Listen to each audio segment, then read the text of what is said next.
Hey, hey, hey. What the fuck is that? Can you guys hear me okay? Am I coming in clear? Yep. Am I coming in clear? Clear. Oh my gosh. Technical difficulties, so apologies. Welcome to the Hoops Talk. Woo-hoo. Woo. Karen, how was your Mother's Day weekend? It was motherfucking dope. No, it was motherfucking relaxing. It was just a day of chilling. It was beautiful outside. Got me a nice dinner. That's great. Yeah. You get your Red Lobster? Oh no, not this time. No. Red Lobster's I'm alone by myself dinner. If I want seafood, I'm with other people. We going up Hog Island, Lobster Seafood Company, you know. Did you spend most of your time just at like hanging with your daughter? Yeah, Ollie and I just kicked it. Oh, she drew me Baby Yoda as my Mother's Day gift card. Isn't that cute? You guys want to see it? Yeah, show it. That's so cute. How about you, Kendall? Did you do anything for your mom while Karen ran out to get that? Oh my gosh. Oh wow. That is so cute. Isn't it the cutest? Freehand. That's freehand, baby. Oh, you know what? You should take a picture. We'll post it on the Instagram stories. Fuck yeah. Definitely. So cute. What about you, Kendall? How did you spend Mother's Day with your moms? I worked. We grilled. Oh, nice. Salmon. I'm down for the grilled, yeah. Yeah, that was about it. I mean, not much you can do these days. Yeah. Well, you do what you can. You're like, I'll buy a car. Yeah. I did that. That's already done. Can't do it again. Yeah. I love it. For joyride. Oh, that's great. That's great. Well, I'm glad we were all able to spend some time doing something, keep our minds at least off of the reality of the situation that we're in. What about you, Liz? Did you cook anything? Do any crafts? Read the New York Times? No. I mean, we kept the TV off for the most part just so that we could, read my paper and, did like bagels for brunch, whatever. I called my sister, my mom, and nice. They're doing well. So it was good. Looked on, checked out all the social media because everybody's like posting and just getting all the love. Yeah. Getting all the love. Did you see the Erykah Badu, Jill Scott versus? Oh my God. The energy, the vibes, the Palo Santo came out. I mean, the house was filled with smoke of some kind. Listen, and women know how to do it right? It was energy. So yes, I was very happy with that. I like it. Well, I'm glad we all had a good weekend. So excited for our Women Crush Wednesday guest. I cannot wait. It's so exciting. I know. Our backgrounds are hints. I know, some hints. I got Dodger Stadium. Yeah, we got some hints going. But before we bring her on, because she's waiting in our virtual waiting room, let's do some house cleaning and update, shall we? Let's do this.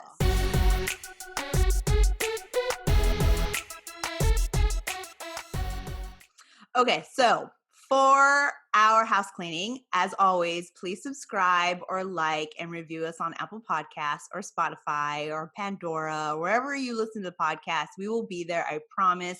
If you search the Hoops Talk podcast, you're going to find us. I promise you. You're going to find it. Yep. Also, this is a major podcast tip. If you subscribe to our podcast, you will actually get alerted when a new episode is available. So I get my alerts. And if you subscribe to our YouTube channel, you'll also get a premiere of our show, and then you'll be able to see the show. So there you go. Benefit. So many hot benefits for subscribing. Okay. Hot wet tips. Right. Or that. I don't know how wet they are, but yeah, they're hot. Is it wet like cool right now with Gen Z? I mean, that's I have no wet. idea. I don't know. I don't know about that. We're also, make sure you follow us on all our social handles. We're on TikTok, Instagram, and Twitter. Our TikTok is going really well. Our intern is really doing a great job. So I'm loving his content. I mean, he's so cool. and cute, and Trendy. I'm not just saying that because he's related to me, but Sure. also he needs to learn how to spell. I've already Yes, I did Maybe- notice that. Maybe we could gift him Grammarly. He needs a spell check. I need to call that momager of his. I Be know, be like, girl, he's getting graded, and the spelling. Well, unless she's also doesn't know how to spell. She's all looking it over. Looks good. But Great, sweetie. yeah, you're doing a great job. So go check us out on TikTok. I think it's a lot of fun. And yeah, support our little boos out there. That's all for me for house cleaning and updates because I want to get our guests in. So unless you guys have anything else, I think we just roll in our guests. So Let's do it. Let's do it. Let's do it.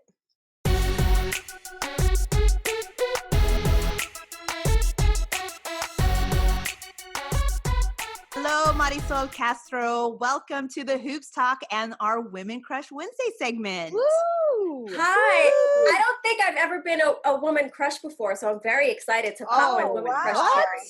Are you At kidding least that I me? know of. That I know of. I might have been someone's. Oh yeah. Wow. Oh, Come I'm 1,000% sure that you've been someone's. You're definitely ours. So That's all that matters. you know what? And after this show, you're gonna be blowing up. I mean, what can I say? Truth. Especially because I'm exposing my closet and my bathroom. Yes. There yes. you go. Life. For that douchebag that like posts weird pictures of my feet. There it is, dude. The shoes, they're in there. They're in there somewhere. Oh, good. So now I have a hashtag I can use to get more viewers. Perfect. Fetish, right? Exactly. Need that reach. Need that reach. No cap. No cap. That's gonna be a YouTube tag for sure. Foot fetish. Oh my god. Ay, ay, ay. Oh, man. Well, Thank you, girls, for inviting me. I'm very excited to be Oh, here. we're No, so stoked. Thank so you. super excited. As you can see, we even did our backgrounds all baseball. Well, I was gonna say I see Field of Dreams. Yeah. I see. Is that Sandlot. Dodger Stadium? No. This is Dodgers. Yeah, I got Dodger Dodger Stadium. Stadium. Yeah. And then I see someone with a Dodger lid that looks like Little League something. or other. Sandlot Sandlot. movie. The Sandlot. Sandlot. The Yeah. Sandlot. I love it. We wanted. I love it. I love it. Yeah, we definitely wanted you to feel like you were doing baseball, like At the you're ballpark. Yeah, at the ballpark. And truth be told, like this native New Yorker, it's out there. I grew up a Bronx fan, a Yankees fan because I grew up in the Mm. Bronx, but obviously I work for the Mets. But Dodger Stadium is one of my most favorite ballparks. It is good. So Nice beautiful. one. It is a good It's one. So Mhm. beautiful. Oh my Yeah, God, I love it. it's a good one. I actually just Yeah. went to a game recently, but my husband is a Yankees fan. So we used to actually travel on our summer to different ballparks that the Yankees were playing in. I So love that. little Did trivia. you like that or did you not like that? I did like that because I didn't pay for it. I got a free listen, vacation. real talk. I got a free vacation for just, being part Watching of, a game. yeah, Right, watching a game. Watching the Yankees play something. And I love We, that is actually my dream to do with my children. it's fun. But their summers are like so packed. I don't have time to do Oh. anything. Like if I can bring them to City Field, it's a miracle because they're so hectic.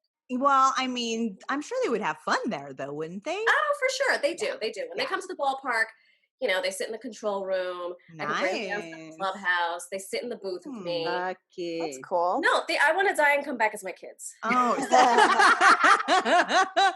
that is a good comeback to be your kids. Tough life. That is for damn sure. Well, Marysol, I fell in love with you, just to give background of where I heard you. You were on another podcast that are friends of our podcast, the Latinos Out Loud. Yay, And yes. I love them. Shout out to them. And I listened to you and you talk about your career and just just in general, just you talking about yourself and what you do and how you did it. And I was so inspired. I'm like, oh my gosh, like how cool is it that you are a first Latina and a first woman doing what it is that you do. So to start off, to be like more legit, you are a journalist, a broadcast host, but you are also the PA announcer for the New York Mets in Citi Field. Yeah. So fucking cool. I have to tell you, when I hear people read off my resume, I'm like, who are they talking about? Oh man, your imposter syndrome. Get rid of it. I know, it's so crazy, right? Mm-hmm, And I will tell. Oh, are we allowed to drink? Oh, absolutely. Drink, Go for swear, it. whatever you want to do whatever. There you go. Yes. Yes. Normally, I don't drink white, but my mother only drinks white, so I had to. It works. Make mom happy. I was talking about imposter syndrome the other day with a good friend of mine, telling her like, "You belong here. Like, stop it." And she was like, "And what about you?" I was like, "We're not talking about me right now." Women, right? It's like, unfortunately, women are like, "Oh, wow, really? I get a seat at the table?" And we need to stop that. We really need to stop that nonsense. I interviewed the other morning on the morning show, Daria Baronato, aka Sonia Deville of WWE. Yeah. And, when I started talking to her about being the first openly gay athlete in WWE, I thought to myself, and I said this, it's 2020 and that's still a thing. Like it's still a thing to be openly gay or to make that pronouncement. And I long for the day where it's not normal. I long for the day where it's not, you're a female athlete, you're just an athlete. You're not the female PA announcer, you're just the PA announcer. God only knows when that shit is going to happen, but hopefully, maybe Corona will have a hand in it. I don't know. Yes, exactly. Maybe. Yeah, I know. I mean, that's kind of why we're doing what we're doing, and that's why we want a voice like yours on here to make it more normalized, right? These conversations should be normalized. They shouldn't be the the outlandish outsider conversations that we're having. We should just be able to normalize it. Yeah. So hopefully that will happen.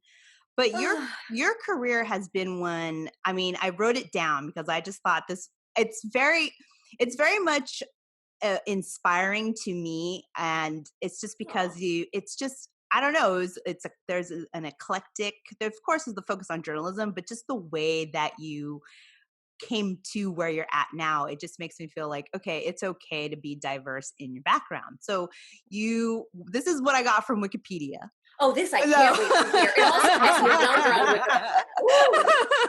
So I always preface everything with, I learn everything I know from the internet. So take it from there, We should do every time you say something false, I'll drink. Yes. Yes. Well, and it's the internet. You might be hammered. Yeah, you might have to get that bottle. Bring that bottle in. Exactly. So it says here that you started at Good Morning America on CBS Weekend Edition as a features correspondent from 2000. Wrong. Okay, I started at News 12 The Bronx. Oh, okay. But listen, if they want to have me starting at the network, that's where it started. That's where it started. I went back to my roots. I started at News 12 The Bronx. Okay. As a one-man band carrying that heavy camera. Really? Oh, wow. Yeah. Oh my the year was 2000. Wow. And was that right out of school? Right after college, I was supposed to go to law school. I was going to be a lawyer. Okay. Because I had aspirations to become the first Puerto Rican senator from the state of New York.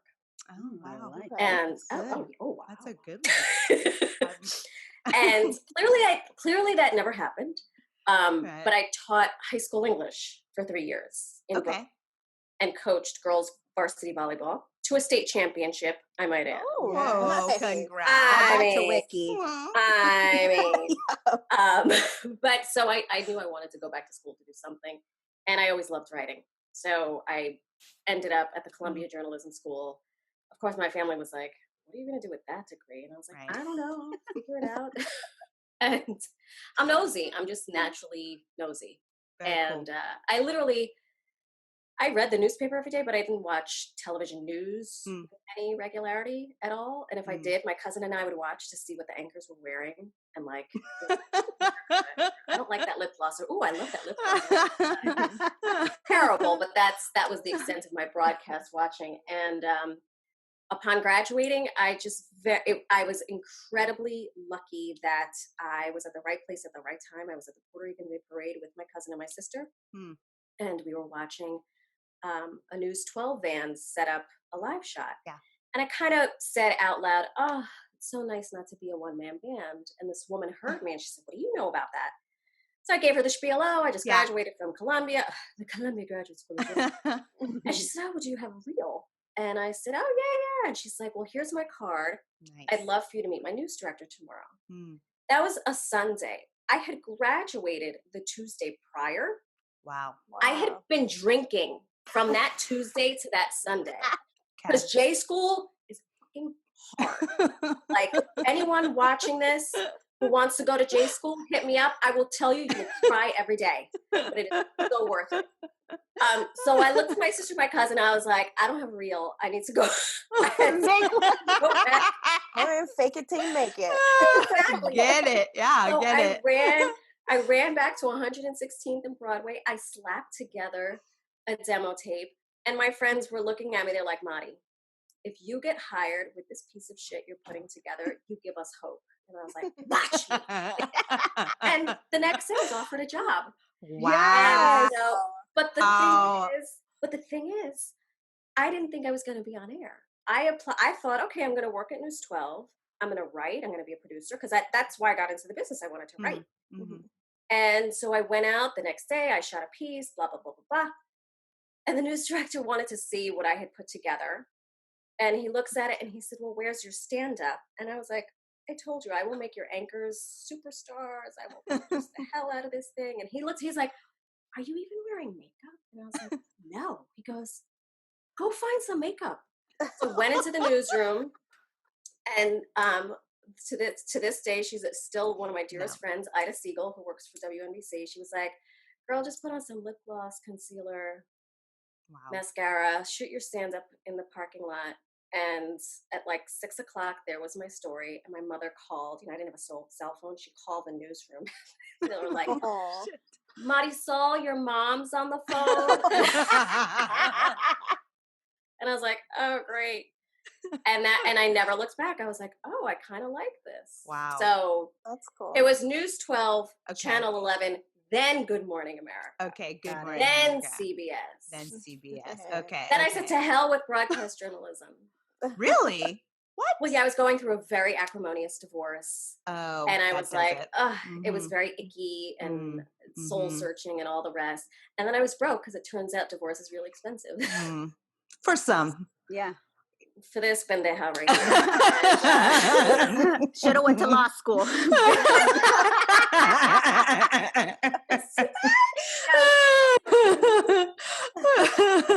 So I ended up back at Channel 11.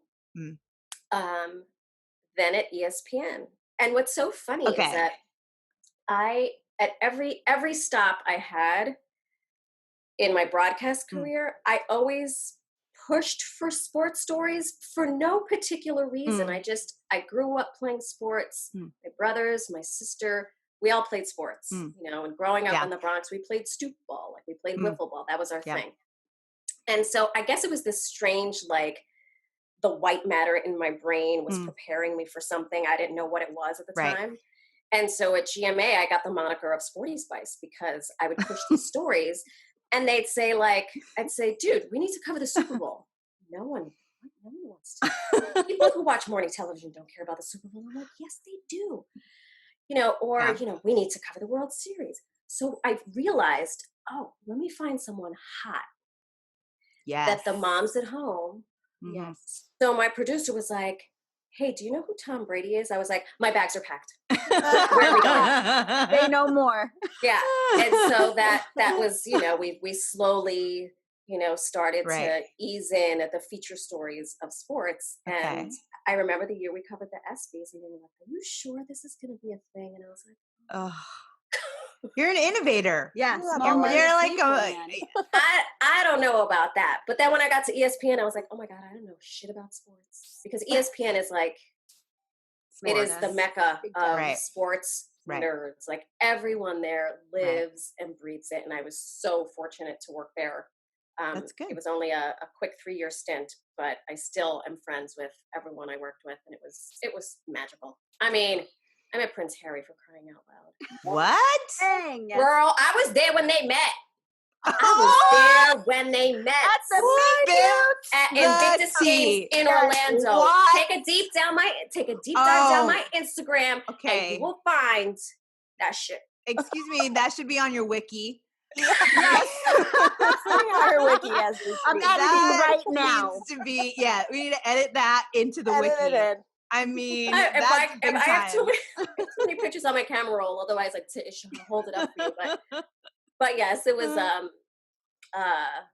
Invictus Games, Wow. boxing, Little League World Series, so much fun. I bet. Well, here on your wiki, it What does does it say? say that you were a host of the Premier Boxing Championship Yes, on the BBC. July 2015. Yes. Okay, Yes, did that you was That like one's right. did you like boxing? Okay, so here's the thing. So ESPN calls, and I had a part. Look at this one. She's like, "Oh, this is gonna be good." I had a partnership. ABC is obviously owned by Disney, and Disney is a parent company of ESPN. So my last few years at GMA, once we had decided like, oh, people actually do who watch our show actually do like sports. I started doing the weather forecast for the featured Sunday games for the NFL. So ESPN and we had a relationship. Okay. That was like this strange courtship over many years. Weather and sports. Kind of, sometimes I'd flirt with it, sometimes I wouldn't. And like most things in life, timing is everything, and you can never force an outcome.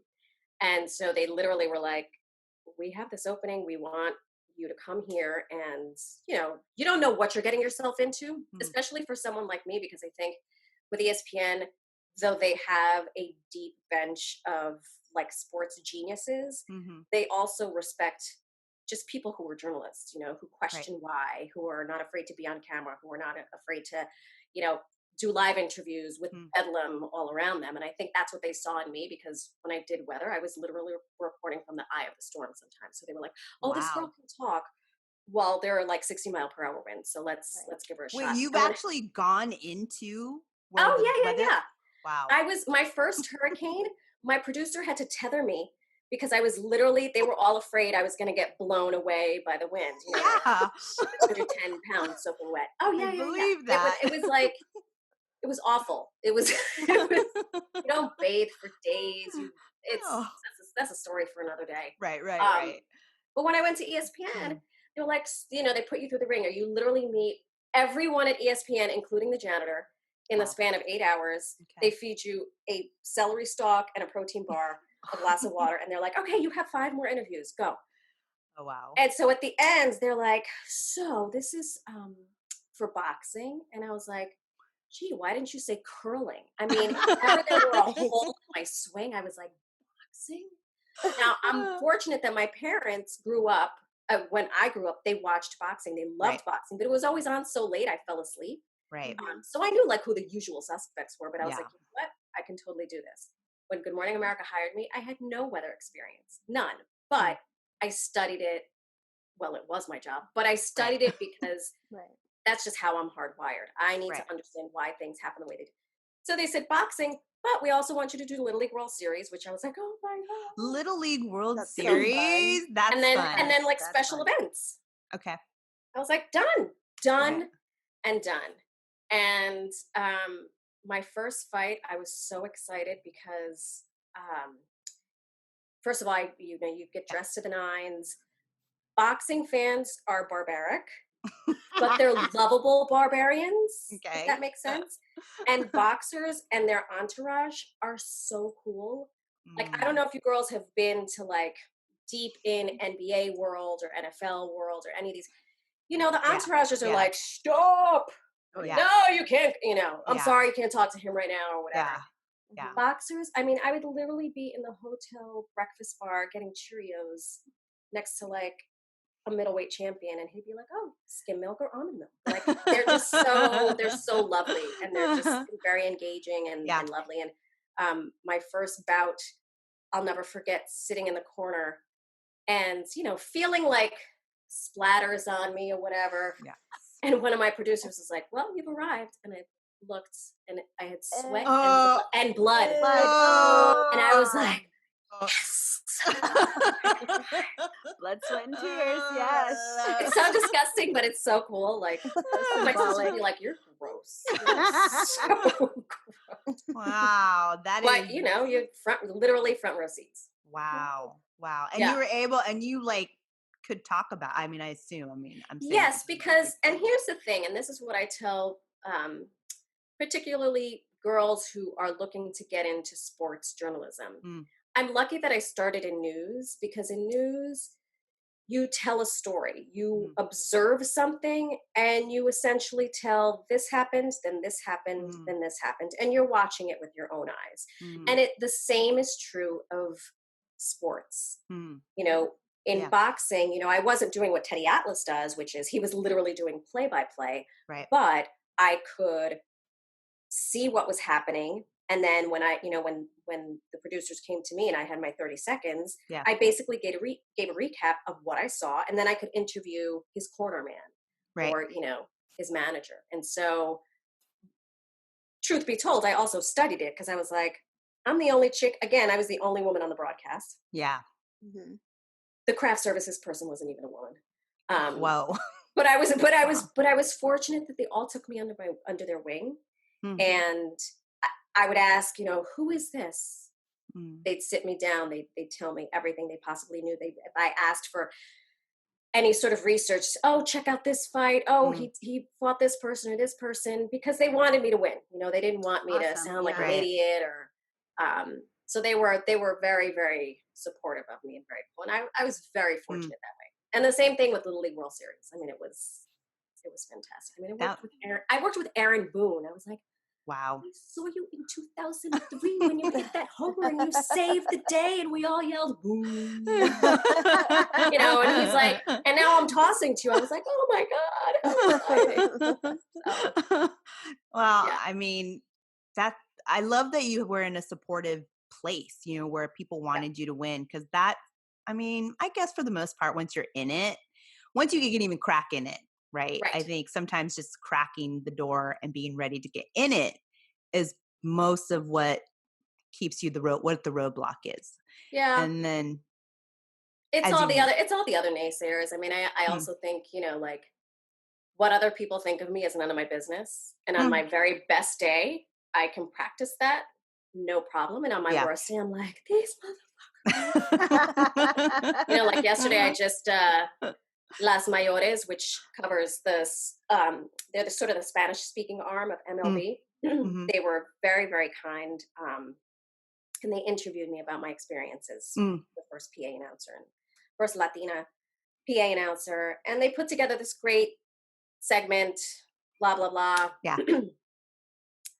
And then MLB did a thing with me and Jess Mendoza about celebrating Mother's Day, and Jess Mendoza is a very dear friend of mine. You know, and they post it, and I tend to not check social media on the weekends, but my niece, who's my goddaughter, who no matter what I tell her, she's ignoring me. She wants to become a sports journalist. That's an unforgiving thing. She's like, I know. But you know, so she's like, have you checked your Twitter? And I was like, no. She goes, don't.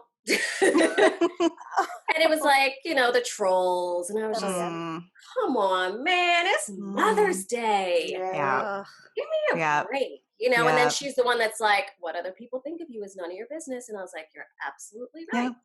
But Mother's Day, really? Right. No, I actually think Father's Day was trending on Mother's Day. Oh yeah, I saw on that. Twitter. It was. So it's just like, it's so bizarro. It's like, I mean, I guess that's good advice to deal with this, you know, Twitter craziness, right? It's just none of their business. I mean, is that normally how you, I mean, I know you said you're not on social, you know, just on the weekend, but is that an advice you would just give to anybody? Because to your point, sports journalism in general, but then as a woman, it's like a whole nother layers that's happening there. Is that? Yeah, it is. I mean, listen, what I always say, whatever works for you works for you. You know, my first, I almost said first semester, to be in college again. My first season with the Mets, I was the fall guy for everything. You know, if the Mets lost, it was my fault. Damn. Wow. If I announced the wrong, I Right. I was, how could a Yankee fan be working for the Mets, Oh, and God. but I also understood it. Like, sports fans are die hard. Like, we Yeah. love our teams hard, and Yeah. especially New York teams. Like, we'll be the Oh. first person to throw a player under the bus and like step on his neck, and then suddenly he saves the day, and we're like, yes, we do. Yeah. Right. So Yeah. I partially understood it. Mhm. But again, also incredibly supportive bosses and teammates at the Mets who are there for me every step of the way. And they're like, Right. listen, you'll get this. You'll understand it. And just do me a favor. My producer was like, do me a favor. Don't check Twitter during the game. And I was like, that's going to be impossible. Good rule.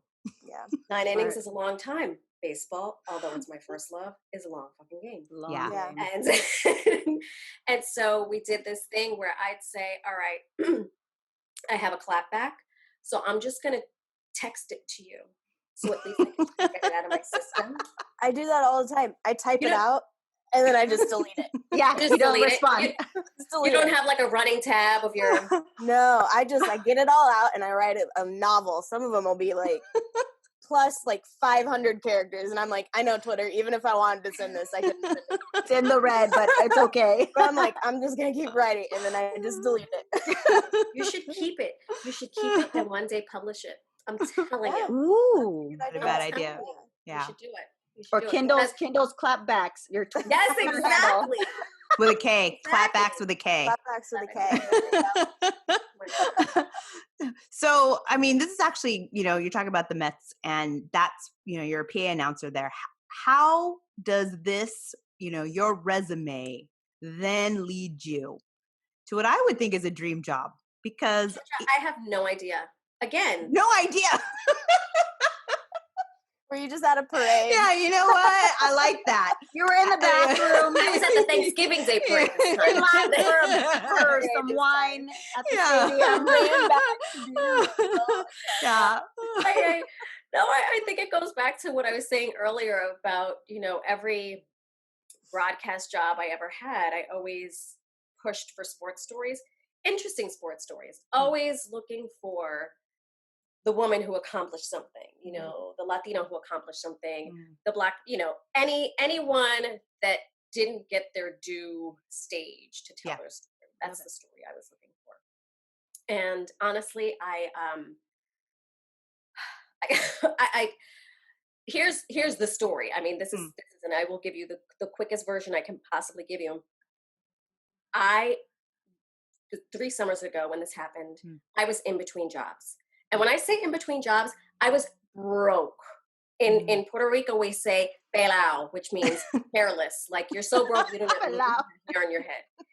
And I was, my friend would say, you don't got 2 dimes to rub together or nothing, and or a pot to piss in or a window to throw it out of. And so I was freelancing everywhere I possibly could. And getting emails. I saw an email from someone I didn't recognize, and I read it quickly. And it was something about the Mets need a PA announcer, but I was like, I have no idea what this is. And so I started just, hustling. My phone, I keep getting this call from a 718 number. It's New York. It's either the Bronx, Brooklyn, Queens, or not even Staten Island, the Bronx, Brooklyn, and Queens. If I don't recognize your number and you don't leave a message, sorry, I don't talk to you. Agreed. Same. And at least leave a message. I know. Something, Yeah, right? something. Yeah. That's so stupid. So Google gives you, Gmail gives you that nudge of, you never responded to this email. So I was like, oh, who is this? I see someone, David Newman. I'm like, oh, I don't know who this man is. Sally Frattini highly recommended you. And I'm like, who the hell is that? Who are these people? And I'm looking at this thing. We are looking, the New York Mets are looking for a PA announcer. You come highly recommended by Sally Frattini.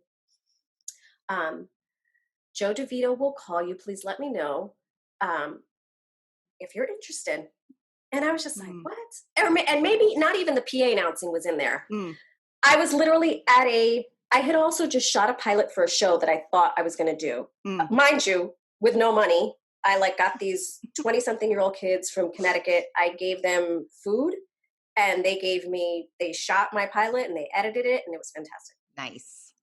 So I had been shopping it around. Here's the 718 number. I have the vague recollection, someone from Queen, I'm like the Mets, Queen, City Field. I'm like, hello, Marysol Castro. Yes, you are a very hard woman to get a hold of. I'm like, who is this? Joe DeVito with the New York Mets. I'm like, what do you want? Did you get my colleague David Newman's email? And I'm like, what is this all about? He said, well, we're looking for a PA announcer. I said, you do realize I'm a Yankees fan. And he goes, it's okay, so am I. And I was like, okay, then we can talk. So I was literally walking down Mercer Street in Soho, and he gives me the whole thing. Right. We are looking for a PA announcer, specifically a woman, specifically a Latina. And I said, why? And he goes, I thought this would excite you. And I said, no, I have to be suspect of these things. Yeah. He was like, Jesus. Yeah. I'm like, I'm not okay, here to fill a box. yeah, I'm not here to check a box. Like, why now? Why in 2017, 2018, have you suddenly decided? And he said, well, ownership has decided, A, that we want a woman. We want to turn things. Now, mind you, this is at the very beginning of Me Too. And I said, well, whoever came before me, I don't know why he doesn't have his job. It's none of my business. I don't want to know. And honestly, I didn't want to know. Right. And I said, and he said, do you know baseball? I said, yeah, I know baseball. And he said, well, would you be interested in doing this? And I said, well, why the whole Latina thing? And he goes, well, we want to reflect the people who watch baseball. And I was like, Mr. Joe DeVito, even if you made that up, I'm buying it. Nice. Like, good I like answer. it. Yeah. I like it. It's a good answer. So I said, I don't have a really good voice. And he's like, if you speak the way you're speaking now, you're great. And I said, well, how many people are auditioning for this? And he's like, hundreds. And I was like, oh, whatever. Right. So I go home. I look at the thing. I'm like, Sally Frattini. She was a producer I had worked with years ago, who apparently I must have made a great impression on her, because she was like, call this woman. And so they said, okay, we'll come to the ballpark. They gave me a time and they spaced us out so that we wouldn't, you wouldn't see who was auditioning before or after. And I go into the clubhouse and I was like, wow, I'm in the belly of Citi Field. Like, this is pretty cool. And they put me in the family room. Wow. So I'm sitting there. I start playing with the Easy Bake Oven, with the Legos. I'm like, David Wright's kid playing with this? Like, what? Thor doesn't have any kids, but maybe he comes through here. I'm like poking around all the kid stuff. Yeah. And they say, oh no, let me back up. They send me this long script and they say, record this and send it to us. And I was like, I don't have any technology. And they said, oh, just do it in your phone. So I kid you not, they gave me the opening day script with the starting lineup, with the coaches' names and all this other stuff. I'm like Googling. I'm like, because there's some players that you just don't hear of all the time. Yeah, for sure. And I'm trying to hear like what they sound like. Literally, I'm in that closet, that one right there, in pajamas. I record the whole thing. And then that night, they said, can you come in for an actual audition? Okay, so I show up to the ballpark. I'm messing around with the Easy Bake Oven. Joe DeVito comes in. He's like, are you ready? And I was like, as ready as I'll ever be. Right. And he's like, by the way, it's Brandon Nemo, not Brandon Nemo. And I was like, oh, there you go. He goes, it's okay. It's okay. You're cool. And so I go up. Now I'm like up in the production offices. And I walk into the booth. There's a different gentleman, Tim, and I look at him and he gives me a piece of paper. So now I had to recite. This was sight unseen. They just give it to you as you're walking in. And I'm like, okay, cool. So I look, and it's really cloudy. I look at this poor producer. I was like, hey, how are you? He's like, great. I'm like, listen, I don't know if I'll ever be allowed back. Do you think I could take BP? And he just looked at me and I was like, maybe just run the bases. And he pushed the paper. He was like, can you just read the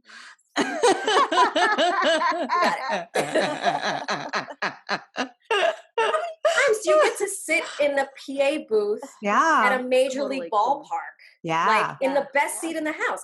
I had no idea if I was ever going to get that opportunity. I felt like Julia Roberts winning the Oscar. Like, no, sir, stop waving that baton. I'm going to stay here and finish giving my speech. Yes. Right. So I did the thing, and unbeknownst to me, so when you girls come to a ball game, which please come once we all rebound from all of this craziness. Right. Yes, for sure. My booth is there's like a drop. So here's my window, and then there's a drop. Okay. And you can, if you're short enough, you can stand there and not know that someone is under there. And so under me, but sort of to the side, unbeknownst to me, was Joe DeVito and Jeff Wilpon. Okay. Of the Mets. Yeah. So I do my thing. I'm looking longingly at Tim, like, I'm sure. I drive home. I'm at my niece's lacrosse game, the one who wants to become a sports journalist. Yeah. I see, now I have Joe DeVito in my phone, so I know it's him. Right. And I'm like, hey. And he goes, well, I'd like to formally offer you this job. Oh my God. Nice. So Like, cool. oh my God. So cool. That is crazy town. I said, really? Wow. And he said, we've decided to split it up between you and someone else. And I kid you not, I said, and a man. And he goes, yes. And I said, okay. I said, listen, baby steps. Now, he told me it was Colin Cosell, and I was like, Kenna Howard? And he goes, actually, it's his grandson. And I was like, nice. Which is so funny. I mean, because Colin is a dear heart. He is, I tell him all the time, and I tell the players this too, that you're all the little brothers I never had and never wanted. He's a great partner. He is so lovely and so hysterical. And I still can't believe I do the job. I really, really can't. I think that's so fucking cool. And that's such a dope story. It's so dope. It was long. Like, I prefaced it by saying, let me give you the Reader's Digest version. 6 hours later. Give us all the details. Yeah. No, Wait, that's so so have you cool. taken BP and ran the bases? I have yet to run those motherfucking bases. Oh my God. Well, here's the deal. Listen, you have to be royalty to put your little paws on that diamond. You've never seen greener grass. I mean, I'm sure it, on the PGA. Right. Yeah. But I've done a couple of stories where I've interviewed some of the guys, and they won't let you go past, like, you have to be between the dugout and the first baseline. Wow. There is no, could you imagine if, like, I stepped somewhere along first base and then God forbid Pete Alonso did something, I would kill myself. I'd be like, it was because I stepped on that blade of grass. True. Oh, you know what? It's true. I mean, I've been able to walk, alongside it, but never on the grass. Because, we do the meet and greets and stuff. And But no, it's pretty pristine. It's a religion from what. True. Sacred as land. Baseball, as my husband's a baseball fan, like beyond. We were actually up late watching the Korean Baseball League the other night. Okay. I love it. I'm not even mad at it. I love this. No. We have part of the old Yankee Stadium in our house. Like we have That's why you should. We have the seats, like he's crazy. I don't even know. We were in this from really the tiny bleachers or apartment. something. Yeah. As well you should. I have dirt from Derek Jeter's 3,000th hit. I mean, oh, it's not very ridiculous. Come on. That is cool. Absolutely. That is cool. Yeah, no. I mean, baseball is definitely a religion, and I can understand why they're like, do not step on that grass. Yeah, like Very superstitious. don't step on this business. Super but look, I wore in homage to you girls my WNBA. Yes, we we love that. it. Okay, Love so I'm very excited for Sabrina to come to New York. Yeah. okay, that's the other question. Yeah, I mean, they're going to be playing at Barclays. Yes. They have a really young squad coming on. I mean, it's super exciting, and I think who knows when any season is going to start, but is like, I will say right now that they'll be the best team in New York. Oh, for sure. For sure. It's not hard to do. Yeah. Giants, Jets, Mets, Yankees, Rangers, Islanders. Yeah. Oh, now there's New York Riptide, the lacrosse team. Okay. Are we missing anything? No, I don't think so. I don't think so. Yeah. So New York Libs, I think they got it. I'm They're so gonna be the best. excited. Yeah. I'm so excited. I dipped into the virtual draft. Yeah. And we saw it too. It was very exciting. I thought it was exciting. Again, my niece was like sending me, I Sure. can't fell asleep. I'm like, dude, you try. I know. And then talk to me about staying up late to watch the virtual draft. But I will say, a couple of weeks later, when Twitter went ablaze with finally real sports for the NFL draft, I was like, Oh, not cool. Fuck no. Sorry, there was a little thing 2 weeks ago. Not WNBA cool. Draft. Not cool. Yeah. Not nice. Yeah. What would you tell, because Sabrina, she's coming on and she's already big time, right? She's like Jordan-esque, unbelievable. What is some advice you would give her as she's coming into the New York sports media market? Yeah, that is a great question, because we eat our young. Mm-hmm. Yes, absolutely.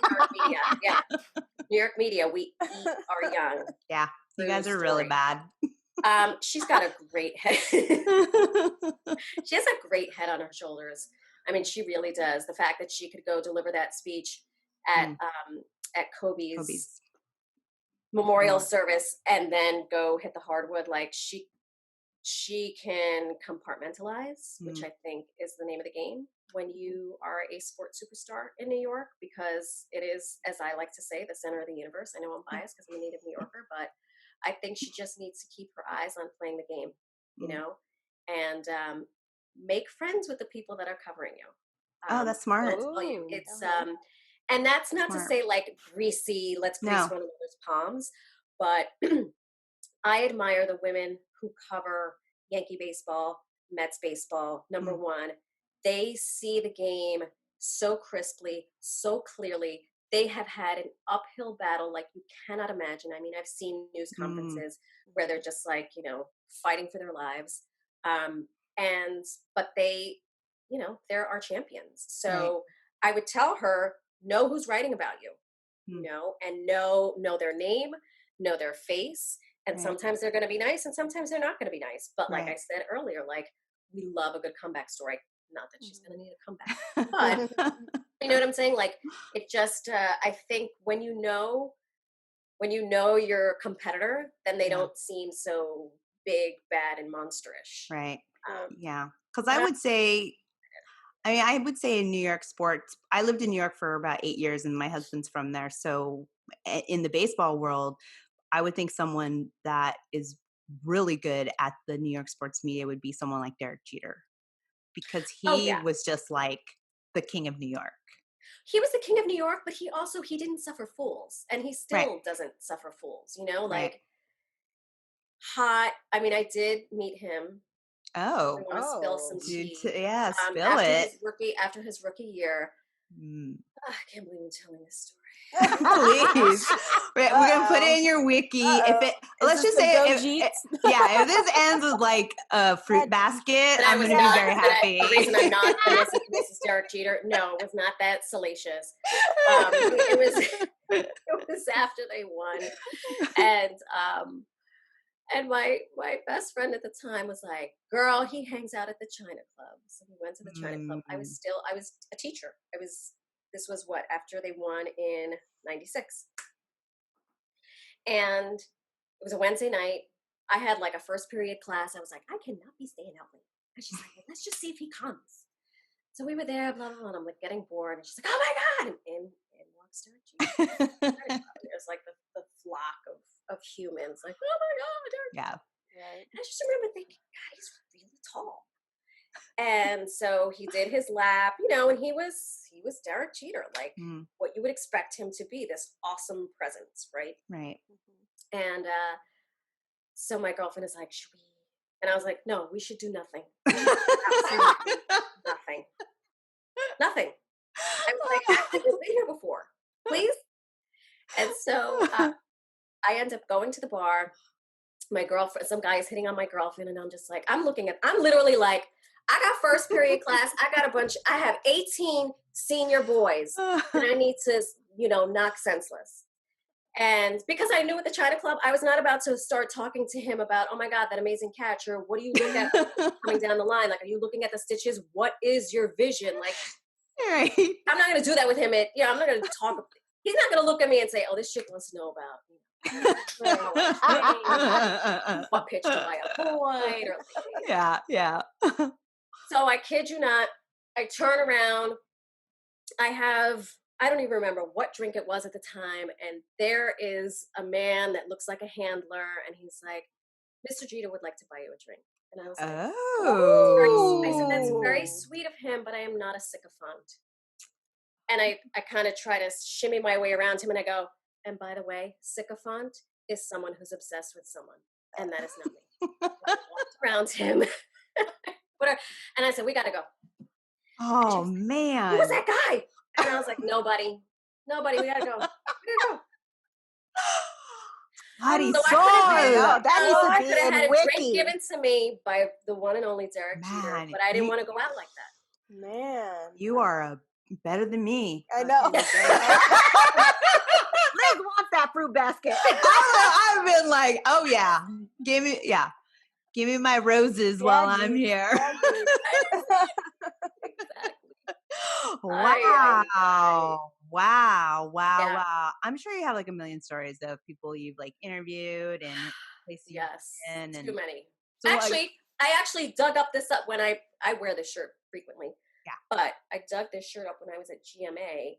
One of the stories I did that I loved was Yes, Yeah. nice jersey. Yes. this. They gave it to me. That's It has awesome. my name, but it was with Lisa Leslie, and it was. We went to a basketball court somewhere uptown. I can't remember it exactly. Somewhere in Harlem. She's a goddess, so smart, so lovely. I mean, this was years ago, but she was just. I just remember thinking, "Wow, I'm interviewing a great, and it's a woman." And so cool. ABC was like, Legend. "Oh wow, that's pretty cool." That's really cool. That's awesome. I know. I gotta. Oh my break gosh. this thing out. I know. Yeah. In my quarantine, I'm like redoing everything. I was like, I had this shirt. Yeah, it sparks joy. So Exactly. you know. Maricondo approved. Yeah, this WNBA sparks joy. You're welcome. Pun intended. Look at you. Oh man. You know what? It's my time right now. You know?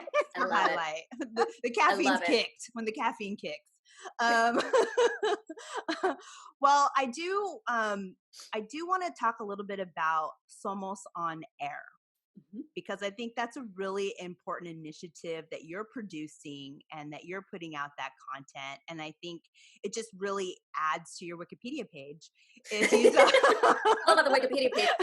If you talk, I had heard actually during the podcast Latinos Out Loud, you talk about it, and I would love for you to talk more about it here on our I'm thank you, and I'm glad you're nudging me, because Somos has been on hiatus right now because, as I mentioned in my earlier long-winded story about the Mets, I was shopping it around when Joe DeVito messed up my flow. So it's it was one of those things that just came out of working at all of these networks, being the only. I was the only Latina in a lot of places, or one of two.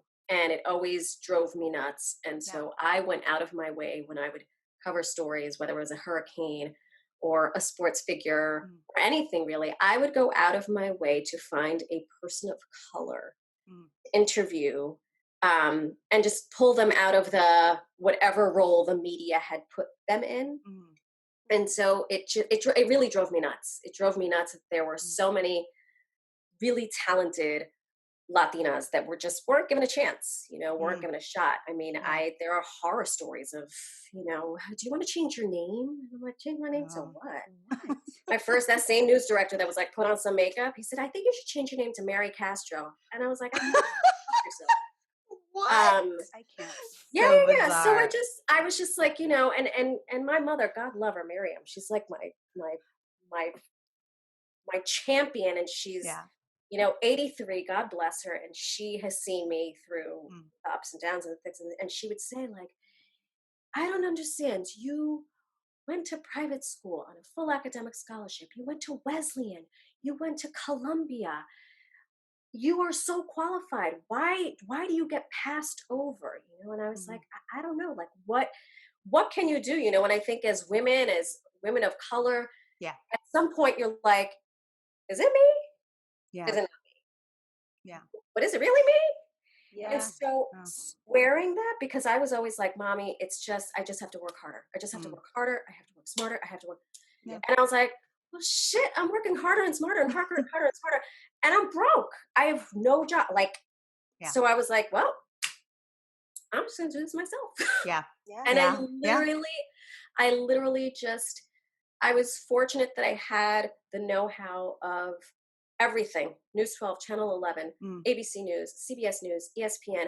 I knew how to tell a story from the beginning, middle, and end.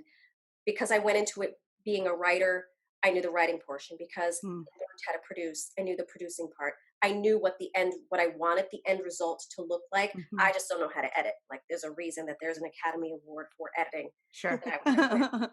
But I know how to sit with an editor and say, this is what I want this to look like. This is how I would like you to score it. And I'm also fortunate that I've worked with people who were so talented, who will say, Marysol, I know you thought about this, but how about this? Right. So I just was like, you know what? I have everything it takes except money.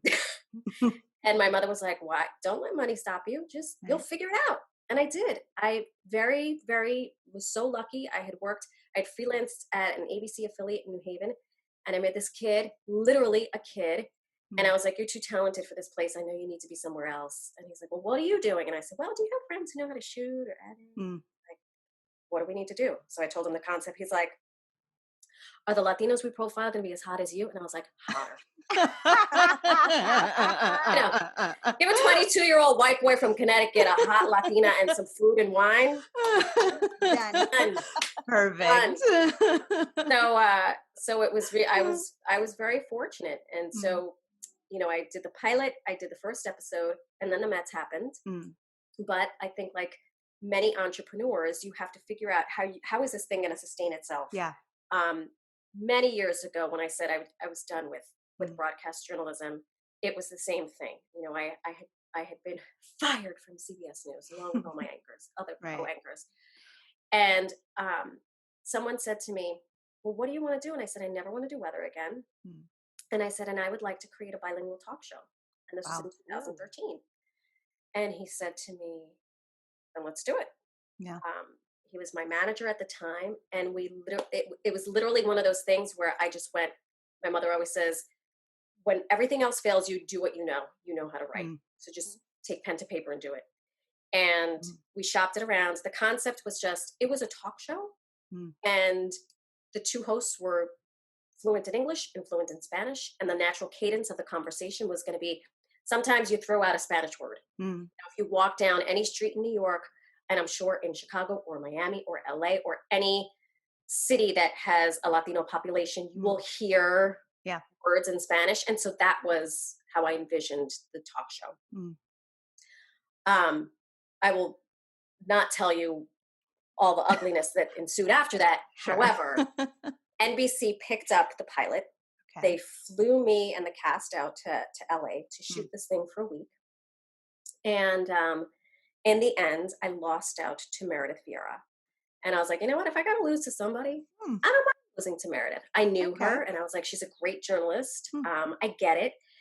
When we shopped that thing around, I can't tell you, and we went everywhere. We went HBO, CNN, NBC, ABC, Disney. We went everywhere, and it was literally me and my co-host, who is half Cuban, half Mexican, and a sea of white faces on the other side of the conference table. Yeah. And half of them were like, oh my God, this is fantastic. And the other half were like, we have to convince our viewers that Puerto Rico is a real place and that you're here legally. These were the actual conversations. In 2013, these were actual conversations that I was having in media. And I was just like, because again, New York is the center of the universe. Like everyone knows what Puerto Rican, you're Mexican, you're cute, whatever. Yeah. So that entire experience taught me about the business of broadcast. And it was a hard lesson. Wow. But it was a lesson I needed to learn, don't trust everybody. Know where your money is going, demand more. It's going to be scary, and not everyone is going to love you, and you just have to accept that. Yeah. So fast forward to I'm broke. I'm tired of looking at the landscape of television. And mommy says, then go do this. I was like, speaking of, it's my mother on cue. I am on a very serious podcast. Going on. Something? You going on? Okay, bye, Bia. Bye, Mom. Bye, Mom. Crazy. On cue. She did that the other day during a Zoom call. I'm like, I do this every day. And the thing is, like, she thinks if she walks slowly, like no one will see her. And I'm like, dude, we can see you. So just walk.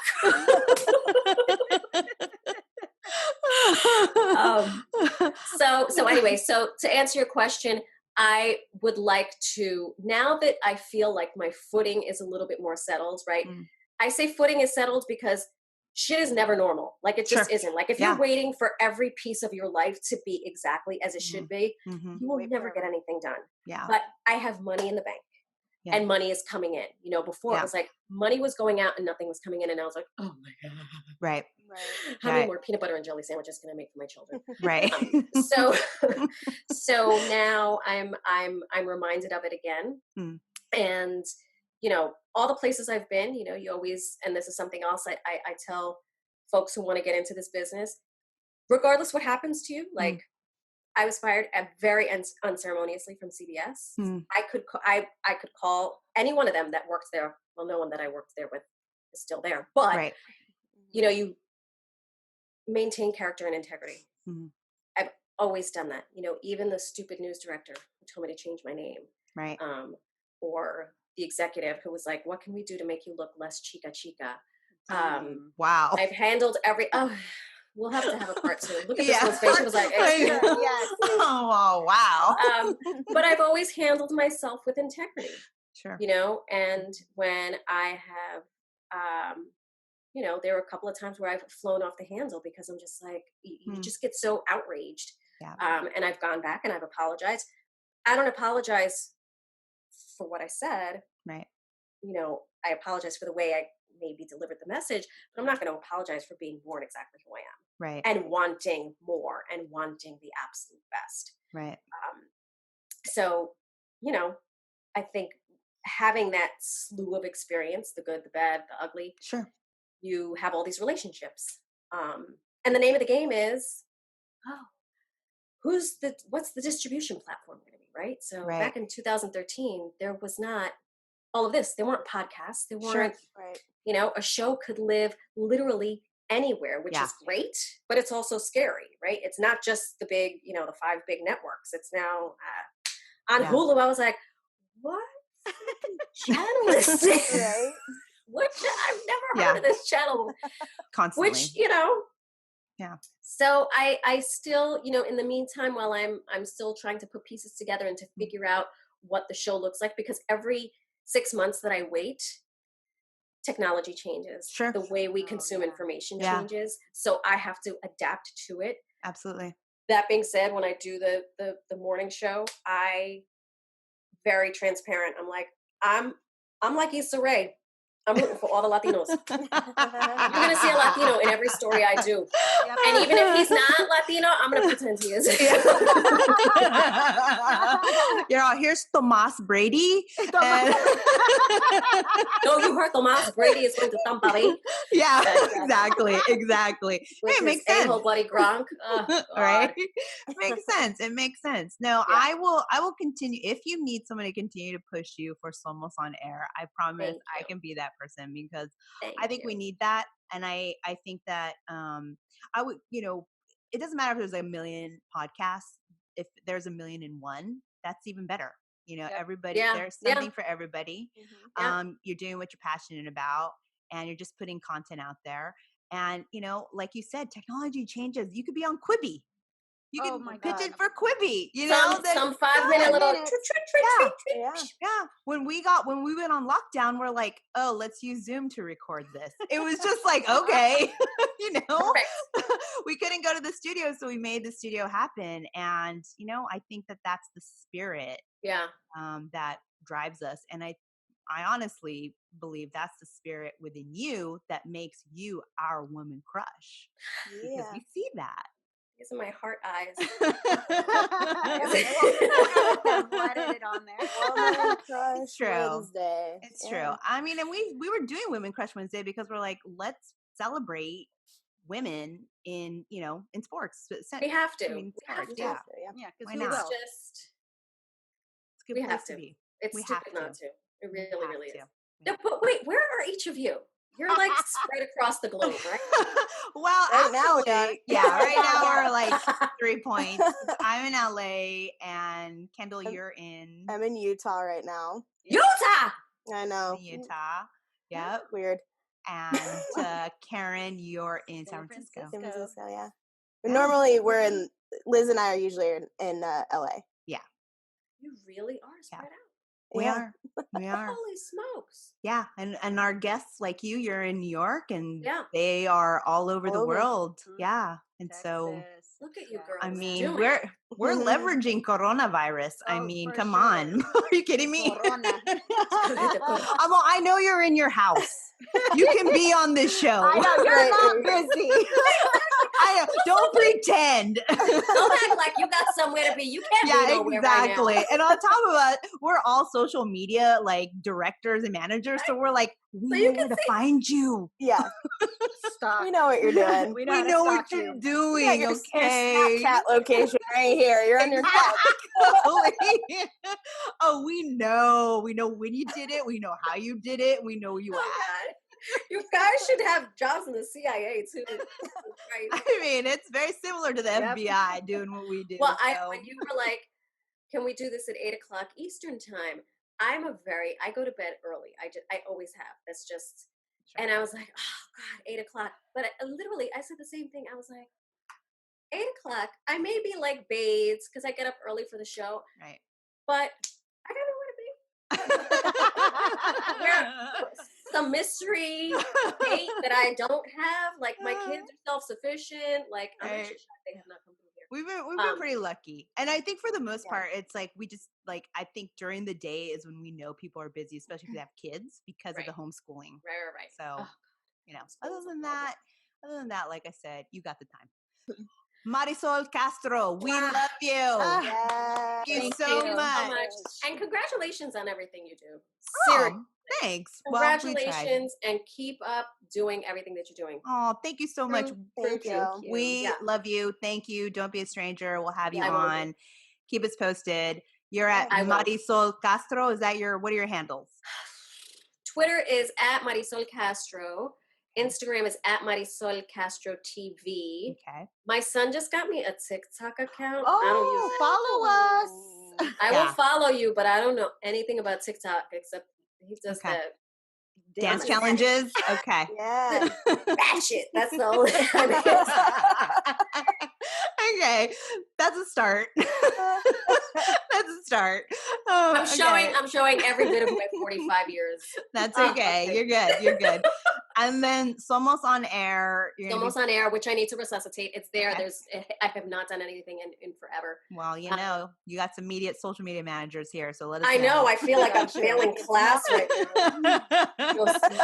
I'm like, I'll grade your papers, and you girls are like, bitch, we'll grade your Instagram. Yeah.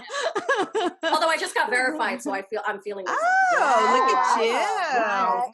Amaya is jealous, and I'm very excited. Yeah. Okay, He does. It is 9:26. I need to go sleep with Prince Nobody. My king size bed that I sleep like an Exxon.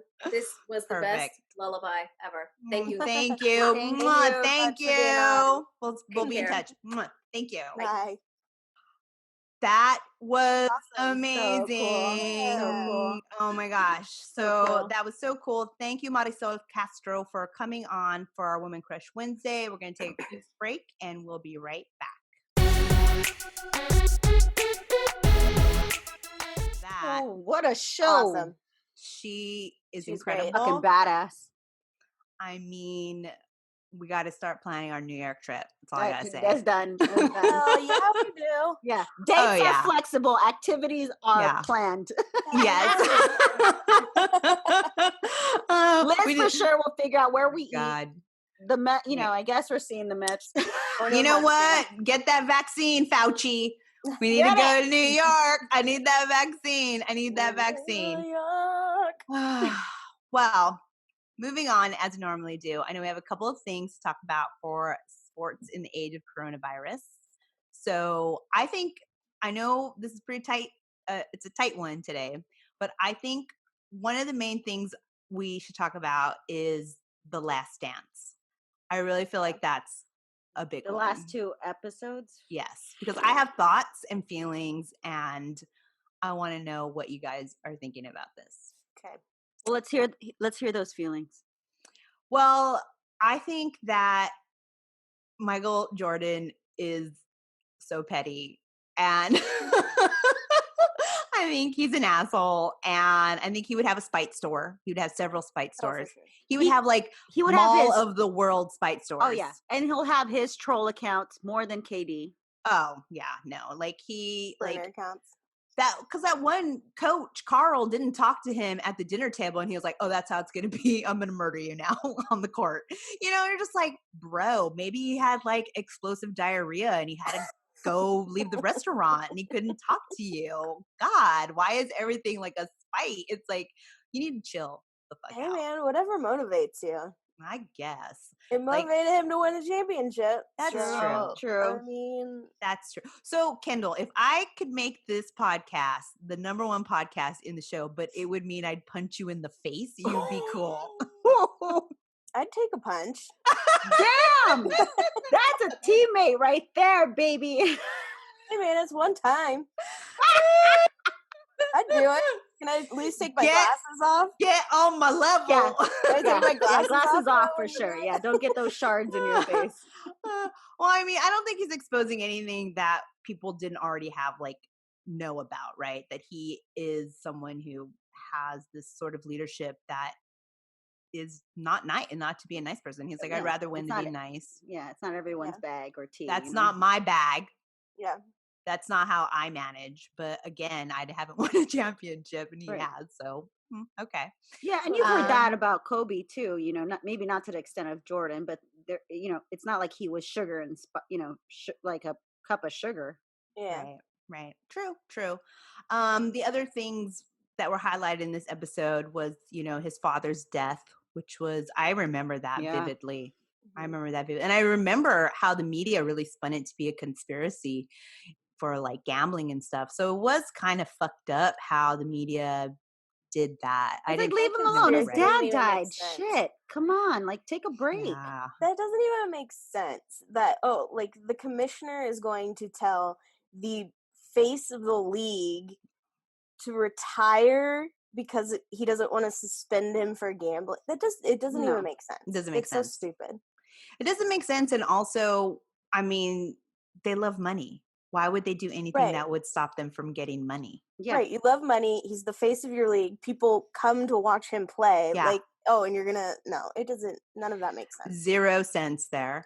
The other thing was he went to baseball, Mm-hmm. right? Yep. Which I also thought was kind of funny too, because like he gets criticism about his play, through the sports media. And then he has a vendetta. He's like, I'll never talk to Sports Illustrated again. You're just like, bro, like you cannot take criticism. Like it's okay. That was the Very Donald thing. Trump approach to Yes. True. Oh he got, my because he was up there. God. Once you that Kendall, elevation makes dude. you Sorry. cloudy. No, because my husband said the same thing. He was like, you know what? That feels very Trump-like. Like you can't Yeah. take criticism. So you just like say, well, you're out. I Yeah. can't be in here. Yeah. I'm never going to talk to you again. I'm walking out. So that is a flaw. I don't care what you say. That's not part of how you win championships. That's just a flaw right there, in my opinion. Yep. And then I also love how he faxed, I'm back. Just like, Yeah. I'm it back. was faxed, and that was his signature. Facts. Yeah. I thought that was really cool. Right?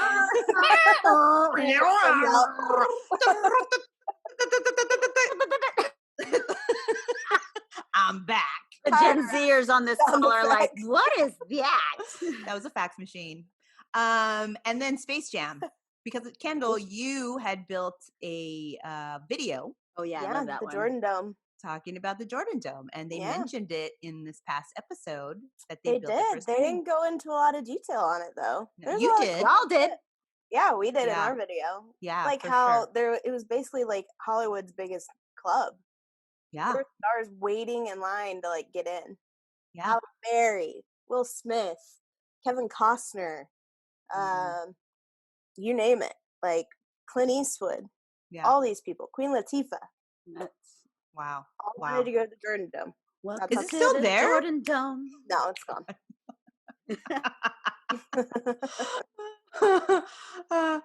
So those were kind of my thoughts. I know we're going to be wrapping up the documentary like in a couple Next Sunday. weeks. Next Sunday. Last Sunday, baby. Yeah. So, and I'm not looking forward to all the Reggie Miller that's going to happen in these next episodes, but it is what it is. Wait, are you talking about past Reggie or current Reggie? Does it matter? Oof. Well, I guess we didn't see too much of him earlier, but now we. Reggie Miller has a belly button tattoo. Yes, he does. It's a sun. It's a sun. It's a sun. And I was watching the footage from the Jordan Dome when they were playing Shirts for Skins, and he was Skins, and I was like, "Huh, that's pre-belly button tattoo." Yep, that was a big thing. Yeah, it's so gross. And the sun is like a Henry Rollins sun, or like it's like a sun, like a Red Hot Chili Peppers, like era sun. Oh yeah, look it up. Well, I'll post some stuff. Have y'all seen the movie Mac and Me with the aliens? I have seen some of it. He reminds me of the dad alien. He just looks so goofy looking. So looked up. He just reminds me of it. He's such a weird looking dude. I don't know. Oh my god. Cheryl put up with it. I'm just gonna imagine the Mac and Me aliens with the belly button tattoo now. Yeah. That should be photoshopped. Karen, what are your thoughts on these episodes? You know, it's a hard one because you're just like, you grew up a fan. You know, when you're growing up in the 90s, we don't have that visibility that we do now into celebrities or athletes' lives. So and plus you're younger too. You're not like as ingrained into it. You're watching the game, you're excited, you're buying the gear, but like, I don't know. It's one of those where when you realize when you grow up how your parents really are, the kind of people they are. It's like that a little bit. Like, yeah. You're like, oh shit, Mom, you drink? Yeah. Wow, you were a real hoe. I did not know that. I also like that he kept calling people hoe during training. Because I think hoe is really underrated, and I think it's a great one. Oh yeah, for sure. You a hoe. I like Make that. the free throw hoe. Yeah. Make that a shirt. Make the free throw hoe. I'm sure it is one. Yeah, that's actually a good one. And yeah, he called people hoes, which I liked. And then how like Steve Kerr was like, okay, he punched me in the face, and in a weird way that brought us closer together. I'm like, no, that's not exactly what's supposed to happen. It's like, he only hits me because he loves me. Yeah, like, that's like, abuser, victim stuff for sure. It's like you really want to win that badly that you would take physical abuse. Cool. Yikes. Maybe that's why KD got the injury during the finals, and also Klay Thompson, because you're like, you better make that shot, ho. I mean, damn, because that's serious. That's some serious shit. What about you, Kendall? Any takeaways from these last episodes? Besides the fact that you actually covered Space Jam Dome, the Jordan Dome, better than the doc. Did it better? Did that one better? And did the Atlantic City Nick story better? Yes, too? Yeah, for sure. Yeah, you did. Yeah, you did. I mean, nothing really. I mean, I think that they kind of skimmed over the dad stuff a little bit, which I know is like, it's a little bit deeper, and Jordan kind of has all producer rights and final say on what makes the cut in these things. But I don't know. It felt like they just kind of like skimmed over it and just kind of went straight into his baseball career, which I understand was part of the whole dad thing. But I don't know. I think they could have dove a little deeper into it. Yeah. Plus, I'm a little annoyed about like all the like, it's 1998, and then 2 seconds later we're in 1993, and it's like, where? Yeah. I mean, I had noted, that didn't bother me as much as this time around, because I know they had kind of done that in the other episodes, but for some reason in this episode, it felt like they're really trying to smash the time. Yeah. And so they're doing it a lot more than Pat, or I just noticed it more, and I was like, this is really confusing. It's just so weird. Like usually in a documentary, it's like you start when Michael Jordan was born, and then it goes to like when Michael Jordan retired, and it's just all chronological. And this one is like 1995, and then 1989. It's like, what are we doing here? Well, it is good to see how petty like the players still are. Also, Isaiah Thomas. I mean, I know that was the episode before, but Gary Payton, and all the other teammates that are talking about like, yeah, this guy really abused us, but we won. Gary Payton so much. He's so real. He's like they had our asses for 3 games. They just ripped a hole in our asses. He's just so real. Yeah, I mean, I wonder how it would have been if it wasn't, if Jordan didn't have full control. I wonder how much, because apparently I think someone was telling me that they're not even shooting it at his house. Like he made them rent a whole house for them to shoot the doc in. 3 different locations. Yeah. He won't let him shoot at the house. So, I mean, you know what? Good for him. He could do, he's earned whatever it is, because he was also getting paid his salary, the NBA salary, while he was playing baseball. Mm-hmm. Oh, so he worked his magic, and good for him that he did that. So, I'm not, that kind of stuff to me doesn't bother me. That man should get paid all the monies for everything, because even then, if you think about it, the owners are still getting more than him. Yeah. And so I have no problem with, the money part. Some of the things that, sure, they won championships, but that doesn't mean that he can't be critiqued. Yep. And also I'm kind of like thinking like, fuck, I hope these kids now aren't looking at that thinking that that's how they should be, because there's all kinds of ways that you can be and still be a winner. Yeah. You don't need to be Joe Jackson over the Jackson 5. You know what I'm saying? You don't. You don't need to create that kind of abusive adversity to win. Yeah, you don't have to be a battered, person. You don't have to be like domestic violence in a league for you to win. So there's that. Also, quickly, we should hit on the NBA season. They're looking to restart it in June. I know we've talked about this. Shaq came out and said, you know what, anyone who would win this season would get an asterisk anyway, so you guys should just scrap the season. I love Shaq. Mark Cuban is also like, my team's not going to play unless it's 100% safe, and so that's like good. And of course, Kendall, LeBron James has spoken, and he's like, there has to be a season. Let's go. Let's do this. Of course he has, because he wants that he wants ring. 6. Come on, give me a break. Especially with this Jordan doc, he's like 6. Yeah, everything's about him. You're not wrong. He did, like, some of the stuff he's saying, I'm like, ugh. Boo. Step away from the keyboard. Yeah, I'm just like, you know what? It hurts when you love someone and then you act a fool. Yeah, and then you're like, there's a dip in our relationship right now. I don't know how close I feel about you. I'm like, kind of like walking away. He just wants the ring. And you know what? He may not get it. The Bucks might win it. Who knows? Yep. But let's just not kill people in an effort to try and get this. How about that? I'm going to agree with that. How about I'm going to agree with that. And speaking of the Bucks, Giannis Good transition.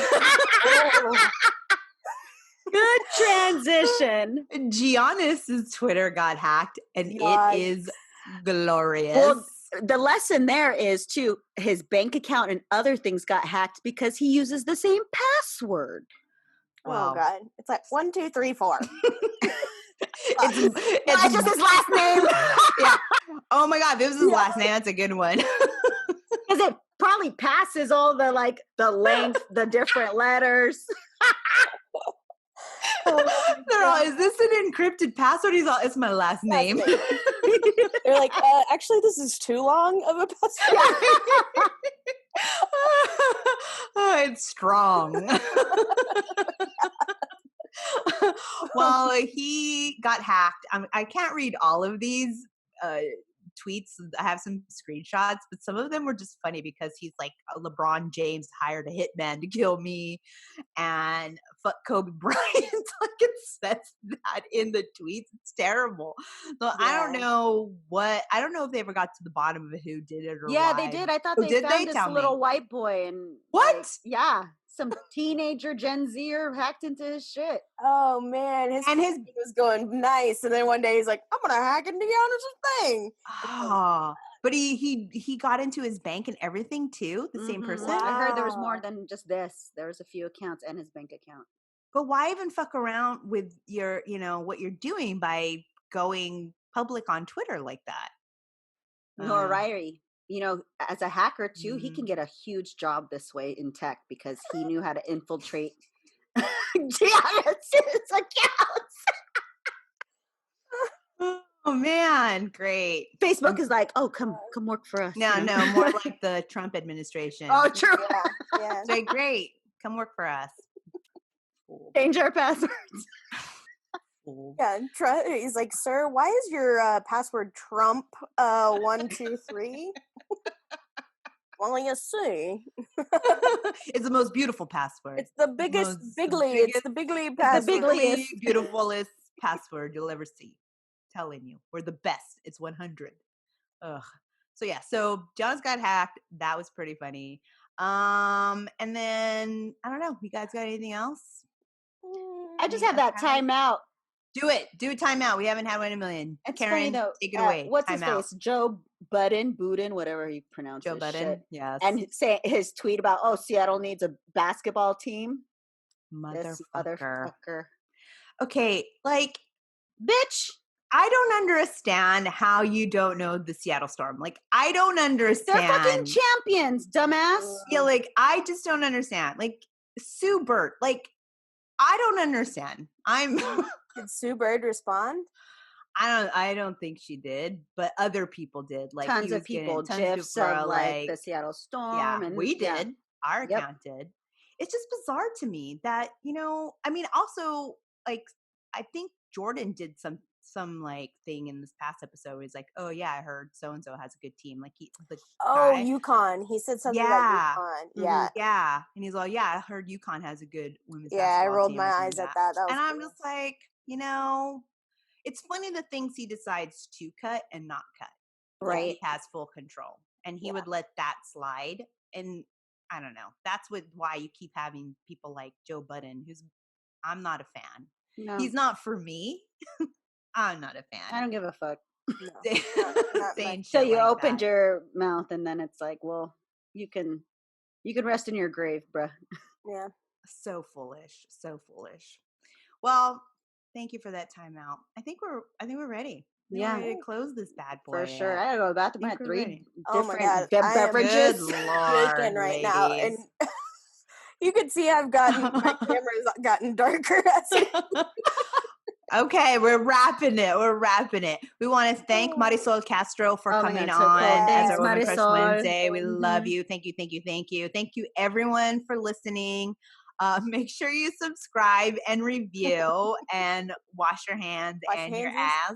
And your asses. Got asses. Whatever order. Hands. Whatever order you wish. Yep. Wear a mask. We're on Apple Podcasts, we're on Spotify, we're on iHeartRadio, Pandora, yada yada. Links are all in our bios. Remember, hot tip, if you subscribe, you will get alerted when we have a new episode. Because you don't have shit to do, so you better be listening. We know where you're at. We will tell you. We're like the FBI here of social media. And also, same for YouTube. If you subscribe to our YouTube channel, you get alerted when we have a new episode going up. You want to see this? We got backgrounds.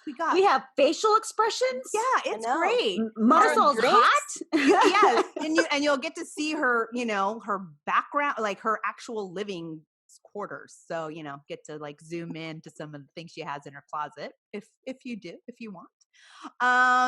And we're also on Twitter and on Instagram at The Hoops Talking, as well as TikTok, The Hoops Talk Podcast. Please, please, please. We're everywhere. We're everywhere. Support our behavior, please.